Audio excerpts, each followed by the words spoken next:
கிடைச்சா என்ன பண்ணணும் எங்களுக்கே தெரியாது. அவனை பத்தி நீங்க பேசலாமா எங்கள்கிட்ட? ஒன்னாம் நம்பர் தற்கொலை டீம் சொன்னாலே சீமான் தானா? நீங்க ஒன்னாம் நம்பர் தற்கொலை டீம் சொன்னாலே சீமான் தான்.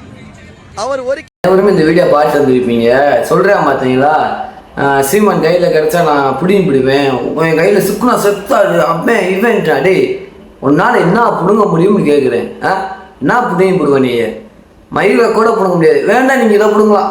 வாங்க சீமான் வீட்டில், சீமான் தம்பி வீட்டில், சீமானோட கட்சி உறவுகள் எங்களோட வீட்டில் ஃபுல்லாக ஆணி இருக்குது. ஆணியை வந்து பிடுங்க. என்ன எல்லாமே அவன் வீட்டில் பழைய ஆணி, பழைய வீட்டில் ஆணிக்குள்ளே துரு பிடிச்சி நிற்கிது.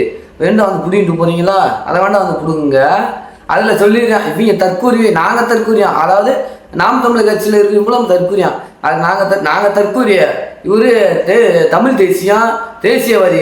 இவர் ஃபுல்லாமல் என்ன பண்ணா பாடுபட்டு வந்தவங்க தாவை கேட்குறீங்க. டே புட்டிங்களா? நாங்கள் தற்கூரியா? உங்களை மாதிரி மரத்துக்கு ஏறித்தாவ, போஸ்டா மரத்தில் எரிச்சாவோ, ஒட்டில் சாக்கடைக்குள்ள நீச்சல் அடிச்சு வந்துருக்கீங்க. நீ தற்கூரியா? நான் தற்கூரியா? இன்னொன்று சொல்கிறேன் கேட்டுக்க. நீங்கள் ஃபுல்லாமே முருங்கை மரம் மாதிரி ஒரு புயல் வந்து ரொம்ப முருங்கை மரம் கிடச்சி ஒரு புயல் சங்கின்னு ஓங்கி ஒரு ரெடி அடிச்சுக்க, சட்டக்கடை உடஞ்சி அப்படி காத்தோட ஓட்டுறேன். இருக்க இடம் தெரியாம போங்க. நாங்கள் வந்து அப்படி கிடையாது. நாம் தமிழர் கட்சி உறவு இல்லாம ஆலாமரம் மாதிரி அது வளர வளர வளர வளர அடுத்தடுத்து விழுது விட்டு அப்படியே என்ன சொல்கிறோம், அடுத்தடுத்த உறவுகளை சேர்த்துக்கே தான் போவோம். நாங்கள் உங்களை மாதிரி கிடையாது.